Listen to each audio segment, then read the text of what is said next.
Imagine this. It's October, 1347. We are standing on the bustling docks of Messina. The air is thick with the smell of salt, fish, and exotic spices. Sailors shout from the decks of ships, merchants haggle over prices. Life feels normal, vibrant, and full of energy. But then, a fleet of 12 Genoese trading galleys sails into the harbor. They've come from the Black Sea, a long and difficult journey. Something is terribly wrong. The ships drift into port as if they are ghost ships, manned by skeletons. Most of the sailors aboard are either dead or desperately ill. The townspeople gather at the water's edge, their curiosity turning to horror. The sick sailors are a dreadful sight. They are covered in strange black boils that ooze blood and pus. These swellings, the size of an apple or an egg, appear in their groins and armpits. They are delirious with fever, racked with pain and vomiting blood. The local authorities, in a panic, order the death ships out of the harbor immediately. They try to push them back to sea, but it is far, far too late. The sickness has already slipped ashore, like a stowaway in the dark. Fear spreads through Messina faster than any wildfire. It's a primal, gut-wrenching terror. People lock their doors. They avoid their neighbors. The busy streets, once filled with the sounds of life, fall silent. The only sounds are the tolling of church bells for the dead and the wails of mourners. No one understands what is happening. Is it a punishment from God, a poison in the air, a miasma, or perhaps the stars have aligned in a malevolent way? The doctors have no answers. Their remedies of bloodletting and herbal potions are useless against this invisible, merciless killer. Within days, the city is a charnel house. People die in their homes, in the streets, in the churches where they prayed for salvation. Healthy one day, dead the next. Families are torn apart. Parents abandon their sick children. Husbands flee their dying wives. The social fabric, the very bonds of trust and love that hold a community together, unravels with terrifying speed. The plague has arrived in Europe, and this is only the beginning of a nightmare that will change the world forever. The Black Death has begun its grim march across the continent. The sheer scale of the death was impossible to comprehend. Society, as people knew it, simply broke down. The normal rhythms of life, working, praying, eating, sleeping, were shattered. In the cities, the bodies piled up so quickly there was no one left to bury them with the proper rites. Mass graves were dug on the outskirts of town. Huge, gaping pits, priests, if any were left, gave hurried blessings. Hundreds of bodies tumbled in, layer upon layer like lasagna. The chronicler Agnolo di Tura of Siena wrote, "I buried my 5 children with my own hands." Panic and despair led to extreme reactions. Some gave themselves over to wild abandon. Let's step into the muddy boots of a peasant. We'll call him John. Before the plague, John's life was one of relentless toil. He was a serf, tied to the land of his lord. He could not leave the manor without permission. He worked the lord's fields for free several days a week. In return, he got a small strip of land to grow food for his own family. It was the only life he knew. Then the pestilence arrived in his village. It came silently, carried from a nearby market town. At first it was just a rumor, a whispered fear. Then his neighbor Thomas fell ill. John saw the telltale swellings, the buboes, in Thomas's neck. Within 3 days, Thomas was dead. Then his wife died. Then their children. Soon, half the village was gone. John's own family was not spared. He lost his wife and his youngest son. The fields lay untended. The harvest rotted. The silence in the village was deafening, broken only by the sound of a lonely cow. Now let's put on the robes of a parish priest. We'll call him Father Michael. Before 1348, his life was one of routine and ritual. He led Mass every Sunday. He heard confessions. He baptized babies. He presided over weddings. His role was to guide his flock, the unshakable rock of faith in the village. He was God's representative on earth, the man with the answers. But when the plague struck, Father Michael's world descended into a living hell. His duties multiplied 100-fold. Instead of 1 or 2 funerals a week, he was conducting dozens a day. He ran from house to house, trying to administer the last rites to the dying. The sheer volume of death was overwhelming. He saw his parishioners, people he had known his entire life, die in agony. He saw fear and despair in their eyes.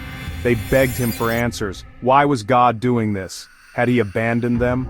Father Michael's own faith was pushed to its absolute limit. The personal risk was immense. Priests were on the front line of the pandemic. They were in constant, close contact with the sick and dying.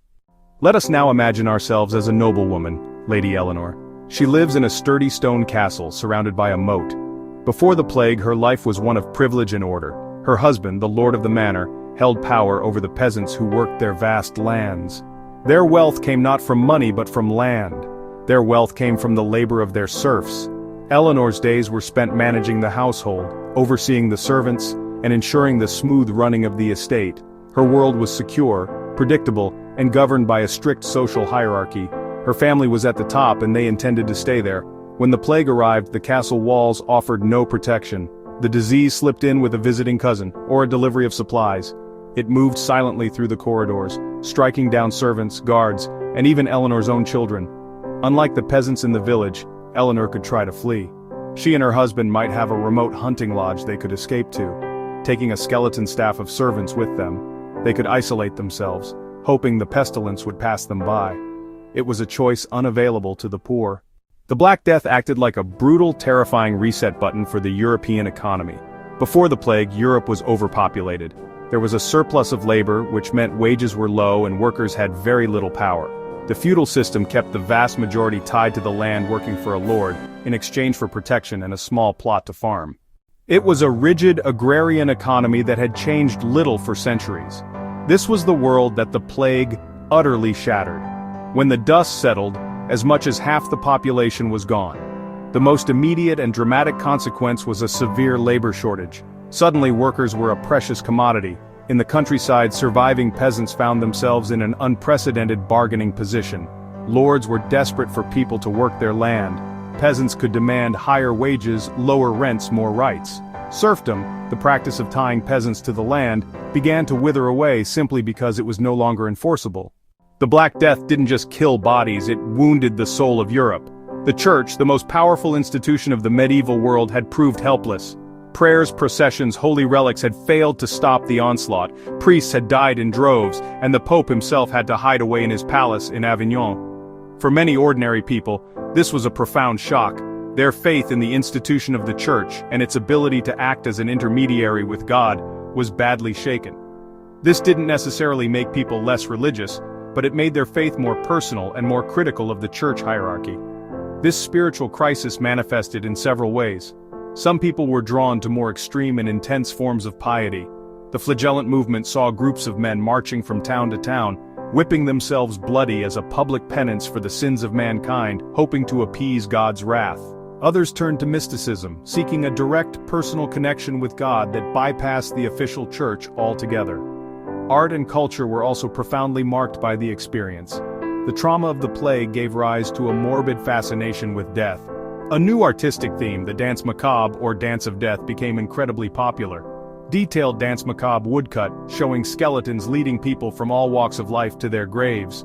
Paintings and woodcuts depicted skeletons dancing with the living. It might seem like the Black Death is a distant medieval horror story, something confined to dusty history books. But the echoes of that 14th century catastrophe still resonate in our world today. It stands as a powerful reminder of our vulnerability to pandemics, the fear, the confusion, the search for scapegoats, and the breakdown of social order. We even saw chillingly familiar scenes during the recent COVID-19 pandemic. It shows us that for all our scientific advancement, a new pathogen can still bring the world to its knees. The economic and social changes it triggered have had a lasting legacy. The collapse of serfdom and the rise of a wage-based economy. The shift in power from the landed aristocracy to a merchant and middle class changed politics forever. The idea that ordinary working people have rights and can demand better conditions. The Peasants' Revolt in England in 1381 was a direct consequence of these new expectations. Even our language contains faint ghosts of the plague. The children's rhyme ring, a ring of roses. Rosy being the rash posies the herbs carried to ward off the smell, and all fall down being the final fatal collapse.